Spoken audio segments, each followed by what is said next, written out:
নিজে পরিচয় দিতে হবে। হুম। হুম, ঠিক আছে, অবশ্যই। নমস্কার, আমি Kalyan Samaddar, KS international managing director. নমস্কার, আমি রাজু বিশ্বাস। আমি হচ্ছে marketing manager of KSC international consultancy. তো আজকে আমাদের যে পারপাস গুলো হচ্ছে, তো আপনি কেমন আছেন বলেন? খুব ভালো আছি এবং খুব হ্যাপি ফিল করছি মানুষকে হেল্প করে। আচ্ছা, গুড, গুড। সো আমাদের আরকি যে পারপাস আছে সেটা আমাদের স্যারের যে এক্সপেরিয়েন্স আছে সেই ব্যাপারে আমরা আজকে একটা আলোচনা করব। তো আপনার এই জব কনসালটেন্সি ব্যাপারে আপনার কত বছর এক্সপেরিয়েন্স আছে?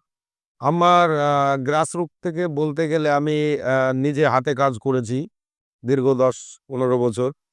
এই carpenter, still fixer, Mason, electrician, plumber, AC technician বিভিন্ন খাতে আমি কাজ করতে হয়েছে কোনো সময়। আর কনসালটেন্সি কাজে আমি বিভিন্ন অফিসে আ ঝাড় দেওয়ার কাজ করতাম এবং তাদের কৃপা ধন্যতেই আজকে কিছু কাজ শিখতে পেরেছি এবং মানুষকে সেই মতো করে সাহায্য করতে পারছি। তার মানে আপনি বুঝতে পেরেছেন যে কোথায় ঘাটলা আছে, মানে কোথায় হচ্ছে জেনুইন কোনো কিছু হয়। অবশ্যই, অবশ্যই। ডিফারেন্সটা আপনি ভালো করে তৈরি করতে পেরেছেন মাইন্ডের মধ্যে। অবশ্যই, অবশ্যই। সেটা তো আমি গ্রাসরুট থেকে শিখেছি বলে এই কথাগুলো আজকে বলতে পারছি এই প্ল্যাটফর্মে দাঁড়িয়ে। আচ্ছা, আচ্ছা, আচ্ছা।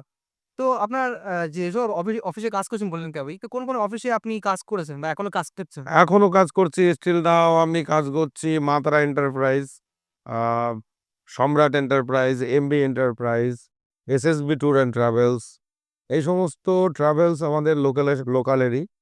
তো তারাই আমাদেরকে কাজ করতে শিখিয়েছে যে কিভাবে কাজ করতে হয় এবং কিভাবে একটা মানুষকে হেল্প করতে হয় বিদেশে যাওয়ার জন্য। তো এইসব এন্টারপ্রাইজ গুলো বিশেষ করে কলকাতাতে স্টার্ট দ্যাট বেস। কলকাতা সার্কেলের মধ্যেই সব। তারা বিভিন্ন ম্যান পাওয়ার এর সঙ্গে যুক্ত এবং অনেকেই অথরাইজেশন ও আছে। তারা সে রেজিস্ট্রেশন নাম্বার নিয়ে কাজ করে। হুম। তো আজকে আমাদের ভিডিও যে পারপাস টা সেটা আজকে আমরা জানতে চাইছি যে আপনার ভিডিও পারপাস টা কি আজকে? কি ব্যাপারটা আপনি অ্যাকচুয়ালি এটা এক প্রকারের অ্যাওয়ারনেস ভিডিও।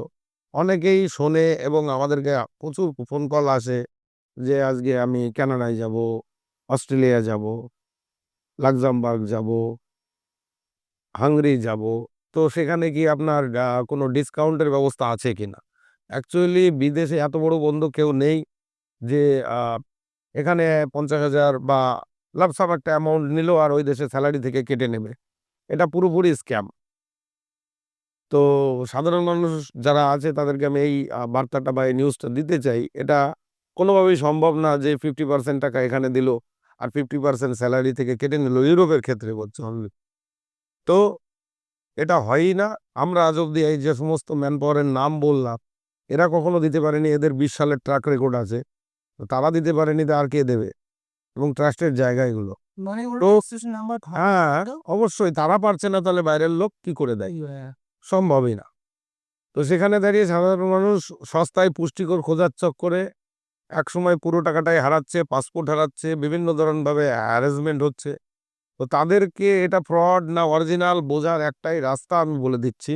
বলা উচিত না তবুও বলছি যে একটাই প্রশ্ন তাদেরকে করুন সেই সমস্ত এজেন্সি, সেই সমস্ত এজেন্ট, সেই সমস্ত সাব এজেন্টকে যে, "আপনি তো এই লাইনে বহুদিন কাজ করছেন, তাহলে নিশ্চয়ই আপনার কেউ না কেউ সে দেশে পৌঁছেছে এর আগেও।